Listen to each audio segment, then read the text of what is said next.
First of all, her track record. Everyone out here doesn't agree with her track record as far as being, she was a DA in LA, and they feel that some of her convictions were unfair, but I'm sure every DA suffers that same type of stigma. She was voted Attorney General of the United California. Then she was voted a senator. She is a highly educated person that it just seems to me, and in my opinion, that she is honest, and I don't want to say forthright, but she's honest and believes what she says, and she's gonna stand behind what she believes. Okay. I truly believe that she is for the workers. I truly believe that she is for the middle class. I truly believe that she is for cutting prices in medication, not only for older adults, but for middle class adults, for poor adults, young, old. I truly believe that she is for the people, because I looked at her parents' background, her father's background, and they taught her to commit her life to people and to the needs of people. It's more like a down to earth, very down. She's motivation very that you like about her. One of the things that she did, she had to choose between being Indian and African American, because her father is African American, her mother is Indian. Now, this is not why I like her, but she made up in her mind to be an African American. She joined African American groups in college, in the Congress, when she was in the Congress. Yes, sir. She stayed true to what she believed she was, but the important thing is she made a decision. Now, if she would have made the decision to be an Indian, fine. Bless the Lord. Her mother's Indian. But she made a decision to be African American and to represent herself as an African American. And I really respect her for that. Not because I'm an African American, but because she took a stance on a population of a people that is looked at as less. Okay, and I understand that. I understand Kamala Harris, but great, and I'm glad you didn't speak about policy yet. No, because I didn't really want you to. Not yet. I wanted you guys to talk about, and you got the right to speak up on policy. It's your turn. He had a good 5-7 minutes.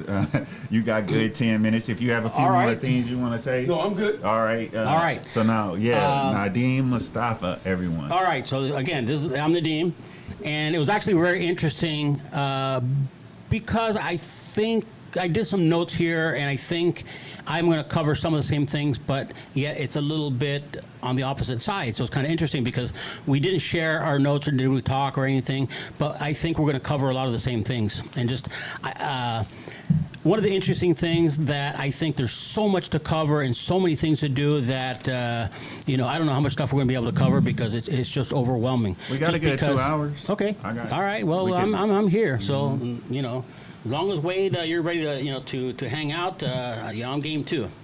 But anyways, so let's go ahead and get started. I think, again, I'm going to do just the beginning and not go too much into policy, but I did think it was interesting, some of the things that Wade said.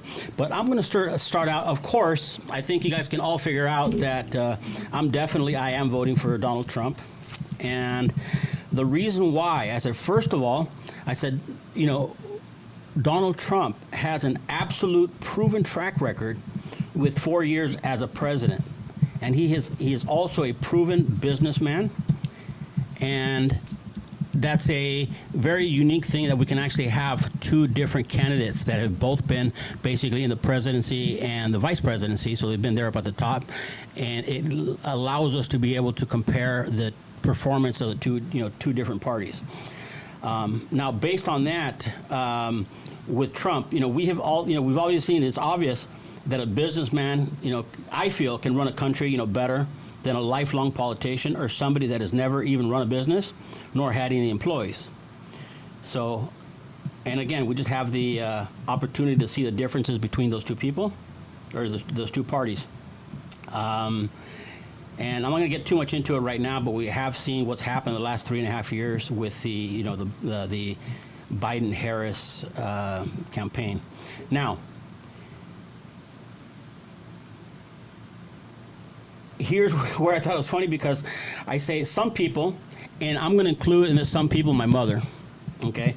Because my mother, she doesn't like the way that Trump talks or how he says things. She says he's rude, he's this and that, and she says, oh, he talks like a pig, or whatever it is. But she never liked that. Although I do have to disclose, she did vote for Trump, so at least she did do that. But she didn't like the way that he talks. And however, I feel that that's actually a good thing, because Trump, he's a straight shooter. He says the things and he tells you what he's going to do, and then he does it. He doesn't beat around the bush. He's not afraid to do any interview, with the media, even the most hostile media. It doesn't matter who it is. CNN, MSNBC, ABC. And even a couple of weeks ago, he went to the National Association of Black Journalists conference in Chicago, and obviously he knew it was going to be a hostile environment, but he didn't shy away from it. He confronted it. He was not scared, and he went right up there, and I think handled it pretty good. Now, Kamala was also supposed to be at the Black Journalist Conference there in Chicago also, and surprisingly or disappointedly, if that's the correct word, she didn't show up. And I'm sure it would have been a pretty easy interview for her, because she has the media on her side that are really supporting her on that.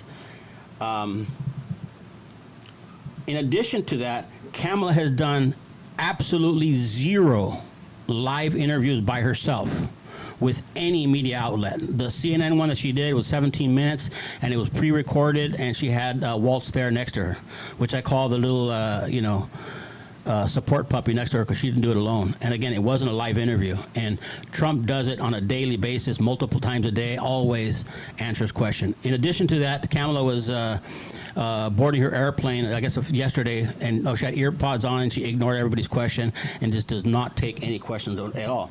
So, I mean, my question to you is, what is she scared of? Why won't she confront the American people? And again, I'm going to talk a lot more about policy and different things later, but I did want to touch a couple of things that Wade said. I wanted to touch that. Wade, you said that Kamala has heart, and that she's moral, and that she's sincere. Okay? I'm going to start out with heart.